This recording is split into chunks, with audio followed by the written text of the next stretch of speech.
नमस्कार दोस्तों, फिर से एक बार मैं नरेश महानंद आपका लाइव शो में स्वागत करता हूं। दोस्तों, आज हम बात करने वाले हैं कि जानबूझकर पाप करने वाले मसीहों को परमेश्वर मार डालने वाला है।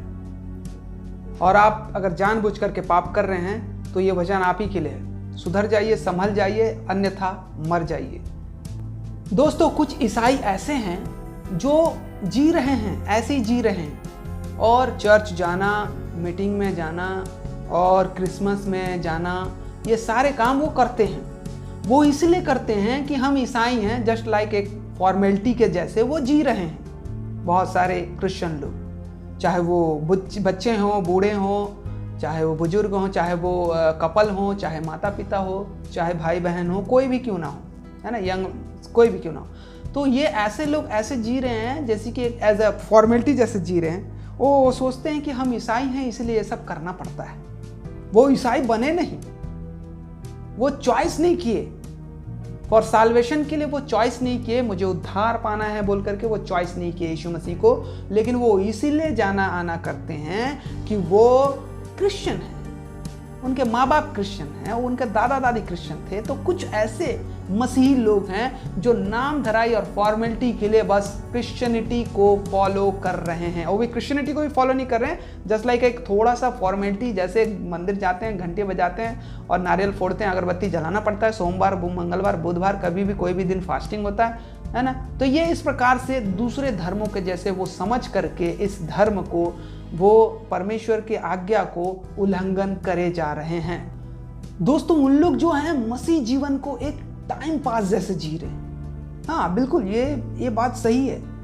मसीह जीवन को वो एक टाइम पास जैसे जी रहे हैं, जैसे कि वो ये सोचते हैं कि ये एक मजाक है या खेल है, इस टाइप से वो जी रहे हैं। जैसे कि मजाक कर रहा था तो फिर से हम उसको हटा भी सकते हैं।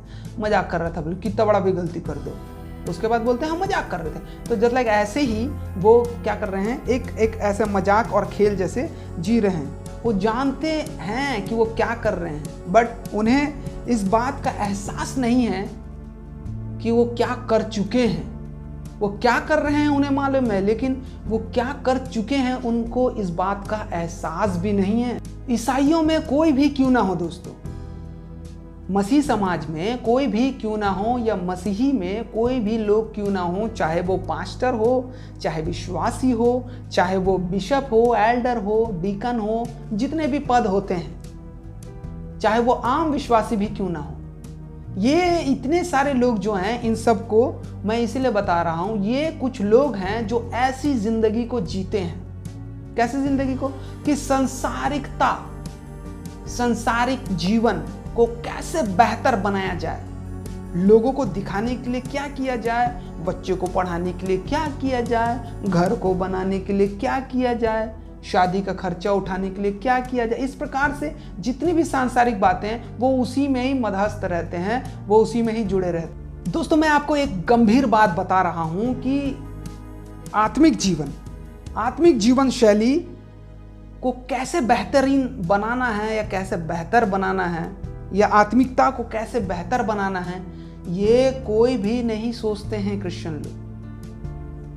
ये 80% लोगों की बात मैं कर रहा हूँ। 20% सोचते हैं कि आत्मिक जीवन में कैसे बढ़ना है, बट 80% जो जितने भी क्रिश्चियन हैं, क्योंकि वचन में लिखा है बुलाए हुए बहुत है, चुने हुए थोड़े। इसका मतलब 80% जो क्रिश्चियन है वो कभी नहीं सोचते कि एक आत्मिक जीवन को बेहतर कैसे बनाया जाए या आत्मिकता में कैसे बढ़ा जाए। कभी भी कोई नहीं सोचता है, ठीक है। लेकिन यहाँ पे उन लोगों को चिंता इस बात की नहीं है कि आत्मिक जीवन को कैसे बढ़ाया जाए, या आत्मिक जीवन में कैसे बढ़ा जाए या बेहतर बनाया जाए, हैं, जीसस क्राइस्ट के लिए या परमेश्वर के लिए। लेकिन सांसारिक जीवन को बेहतर बनाने के होड़ में ये भूल जाते हैं कि वो ईसाई हैं, वो क्रिश्चियन हैं, वो मसीह हैं। भूल जाते हैं क्योंकि संसार के बीच में हैं, और इसी होड़ में सांसारिकता को बेहतर बनाने के लिए वो इसी होड़ में क्या करते हैं, इसी होड़ में वो पाप कर बैठते हैं। वो पाप कर बैठते हैं और करते रहते हैं, और उन्हें पता भी नहीं चलता कि हम पाप पे पाप कर रहे हैं।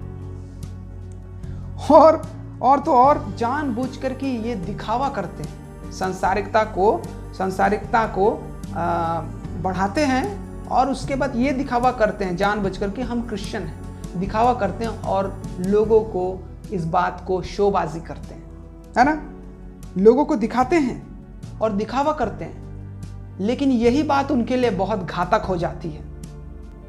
और मैं और एक खुशखबरी आपको दे रहा हूं कि ऐसे लोगों को परमेश्वर ने एक ऐसा सजा तैयार किया हुआ है, उन्हें एक ऐसा सजा देने के लिए तैयार है। परमेश्वर देने वाला है, देने जा रहा है, उनको मालूम ही नहीं है। हाँ, परमेश्वर ऐसे लोगों को सजा देना चाहता है जो बार बार पाप करते हैं और वो अपने आप को नहीं बदल सकते। वो छूट रहा नहीं है, हट नहीं रहा है, नशा नहीं छूट रहा है, व्यभिचार नहीं छूट रहा है, झूठ बोलना, गाली देना, हर प्रकार का अभिलाषा नहीं छूट रहा है। लोगों को दिखावा करने का, शोबाजी करने का आदत जो पड़ चुका है, अपने आप को आप गरीब नहीं बना सकते, है ना, गरीब नहीं बना सकते। और अच्छा शोबाजी करने के लिए, अपने आप को बेहतर बनाने के लिए वो पाप करते हैं और यही पाप उनको ले डूबता है परमेश्वर के नज़र में, है ना। चलिए हम पढ़ते हैं इब्रानियों निकालेंगे यहाँ पे। सजा लेने के लिए, ऐसे लोग सजा लेने के लिए तैयार रहें और जल्द ही परमेश्वर उन्हें मौत की सजा देने वाला है।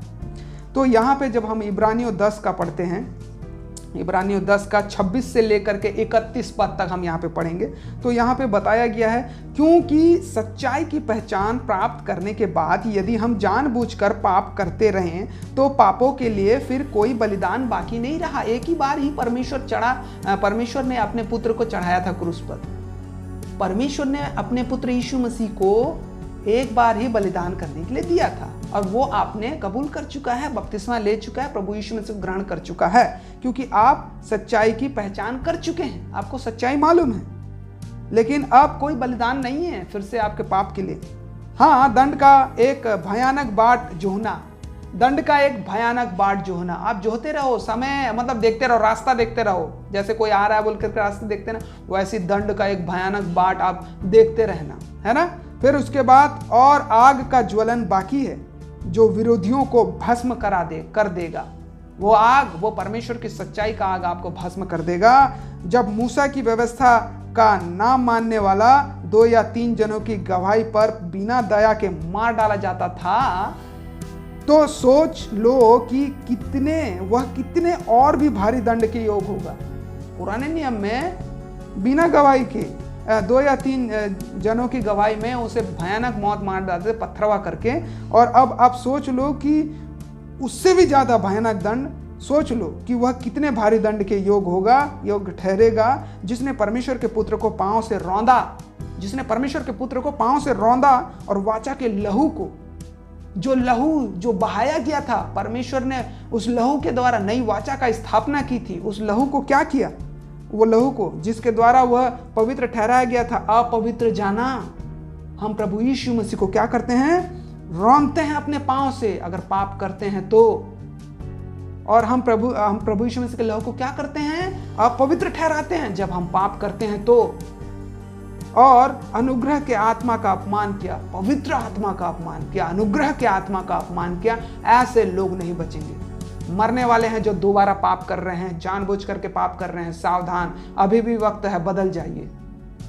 मौत आपके दरवाजा में दस्तक दे रहा है, क्योंकि हम उसे जानते हैं जिसने कहा, क्योंकि हम परमेश्वर को जानते हैं जिसने कहा, पलटा लेना मेरा काम है, मैं ही बदला दूंगा, बोलता है परमेश्वर। और फिर यह कि प्रभु अपने लोगों का न्याय करेगा। हम उसके लोग हैं ना, न्याय तो करेगा और न्याय में दोषी हम निकलेंगे।